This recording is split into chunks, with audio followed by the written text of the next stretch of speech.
And now we can use this section of the dashboard to control the autopilot. The first thing to do is to arm, and then I will tell to take off and go to an altitude of 30 meters.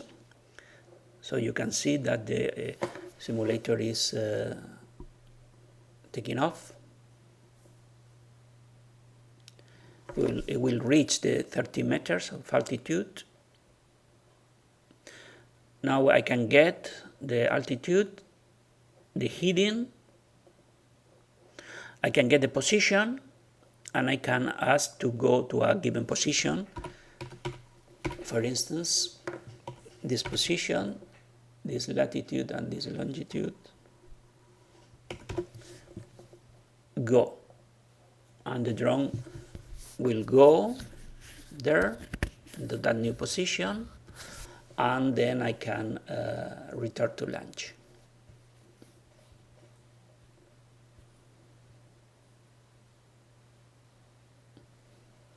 Okay, so in the same way I can use the mobile app to connect. As soon as I connect, I can interact with the camera, and again it's the same. I can interact with the camera, with the LEDs, and also with the autopilot.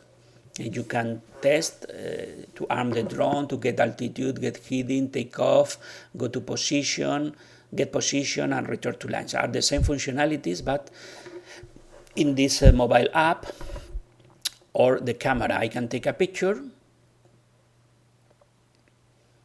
and it will be shown here. Okay, hello, and I can start the video stream.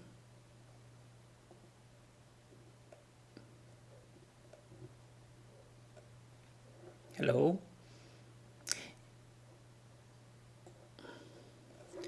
You can see that the video stream is here, but you can notice that there are some mistakes in the implementation, because I don't want to see the video stream in a separate window again, just here in the mobile. What is happening? Happening is that the video stream is being sent by the gate to the mobile phone, but also is being received by the dashboard that is showing in this separate window. I don't like that. So you will find different things that are not working in the system. So a first exercise is to try to fix these mistakes, to find the mistakes. Stop video stream. Okay. So a first exercise is to install all the system and check that everything is working, detect where are those mistakes, and try to fix them. This is the best way to be ready to learn and be ready for good contributions to the development of the drone engineering ecosystem.